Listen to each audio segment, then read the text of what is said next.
if God was democratic, he wouldn't be God, so therefore I don't think that God is democratic. But if that means that does God like democracy for his people, I suppose that he would do.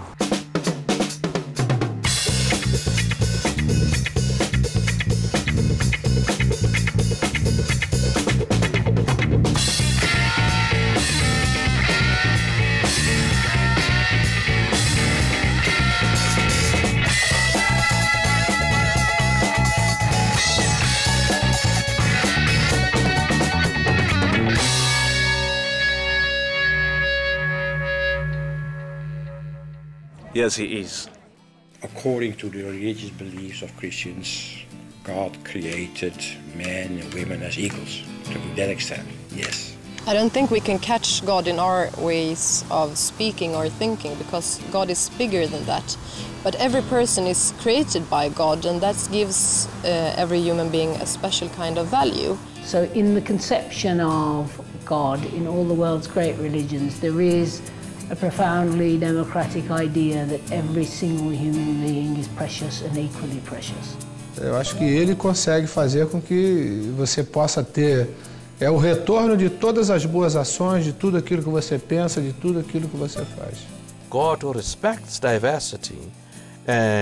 If you look at creation, we have everything in the nature. It's beautiful how God has distributed resources around the world, makes all of us necessary. Eu acho que ele é democrático e criou essa confusão toda para que a gente consiga, através da democracia, se entender. And because he wants the best for the human person, he definitely wants each human person to be democratic, because it's in democracy where the ultimate worth of each human person has a better chance to be realized, and I think God wants that. Deus foi o primeiro democrata do mundo, né? Ele criou o mundo e nos criou. E olha que ele é muito democrata, porque senão, meu amigo, já teríamos sido exterminados da Terra.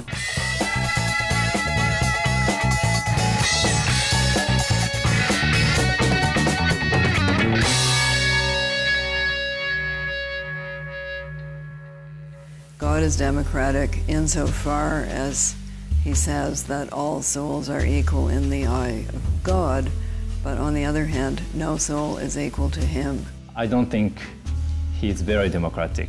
No, I don't think he has to be. I mean, he's not responsible to anybody. He is certainly not a democrat. He's a total dictator. He's bloodthirsty, vengeful, jealous and power-hungry. Everybody who disagrees with him goes to hell.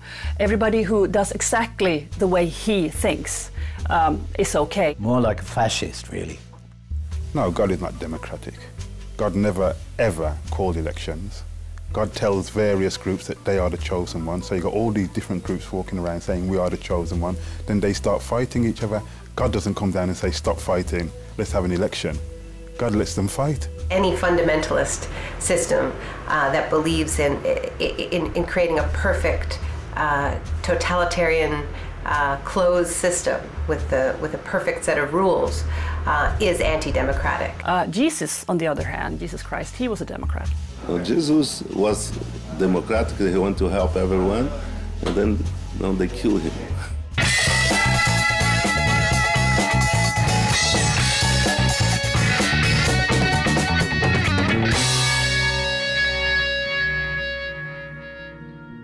Well, God's democratic in the sense that he is or she is whatever we feel and wish God to be. God is an idea. He has the characteristics that we give him, the people that create him give him. For me, that can be fill this need of something spiritual, the idea that things could get better. If anything, I would associate the notion of a God with kind of Spinoza's God, which is then perhaps nature. And nature, of course, extremely democratic. Não é que Deus seja democrático, as pessoas formam uma democracia para Deus. God is an idea. We invent God. Human beings need God in order to survive. I think it's also the fundamental thing for democracy, Christian values. You cannot separate politics from religion or democracy from religion, really. I wouldn't like to live in a society where you would have to argue, big debate, should we rape women or not, or as it is today, should we torture. I would like to live in a society where if somebody gives argument, maybe why should we rape women, he would simply appear an idiot. In this sense, democracy needs dogmas, and in this sense, it needs God. Eu não sei exatamente que forma Deus tem, que conhecimento que absorve a ideia de Deus, mas é uma criação democrática, com certeza. If there is a God and this, not person, but this force is not democratic, I would not like to call it God.